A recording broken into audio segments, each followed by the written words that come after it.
दीन इस्लाम के नाम पर बनने वाले मुल्क पाकिस्तान में मगरबी जमहूरियत का एक और बदतरीन तोहफा सामने आ गया जब वफाकी निजामत तालीम ने एक नोटिफिकेशन जारी करते हुए तालीमी इदारों के तलबा और तालिबात को बाकायदा तौर पर अपनी डांस वीडियोस बनाकर सोशल मीडिया पर अपलोड करने का हुक्म दे दिया। कहने को तो आईने पाकिस्तान में लिख दिया गया है कि कुरान और सुन्नत मुल्क के सुप्रीम लॉ होंगे, लेकिन इस मगरबी जमहूरियत के तहत इंसानों को ऐसी जुर्रत मिल रही है कि वो इस्लामी इक़दार से मुतसादिम क़वानीन न सिर्फ बना रहे हैं बल्कि उन पर अमल करने के लिए हुक्मनामा भी जारी कर सकते हैं, जिसकी ताज़ा मिसाल इस्लामी रिवायात को पामाल करने वाला ये नोटिफिकेशन है जो सिर्फ और सिर्फ आलमी इस्तेमार का एजेंडा तो हो सकता है लेकिन किसी मुसलमान रियासत का नहीं।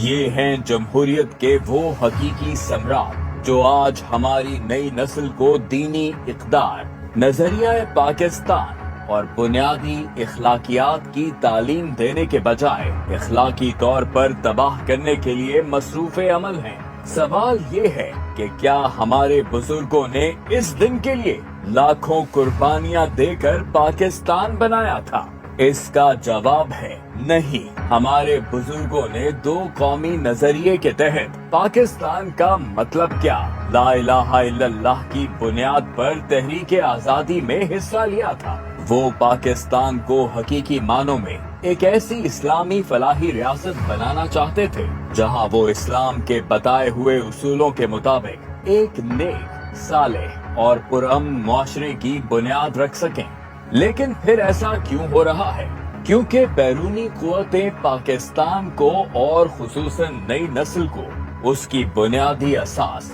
यानी इस्लामी तालीमात से दूर करके नजरियाती तौर पर तबाह करने की हर मुमकिन कोशिश कर रही हैं और उनके इस मकरूह धंधे में नाम नेहाद जमहूरी निजाम एक कठपुतली का किरदार अदा कर रहा है। अब वो वक्त आ गया है कि अगर हमें पाकिस्तान को एक हकीकी इस्लामी रियासत बनाना है तो इस्लामी तालीमात से मुतसादिम इस मगरबी फरसूदा जमहूरी निजाम से जान छुड़वाना होगी और अल्लाह के नाम पर हासिल किए जाने वाले मुल्क पाकिस्तान में सिर्फ अल्लाह के निजाम को नाफिज करके क़याम पाकिस्तान के नामुकम्मल एजेंडे की तकमील करना होगी।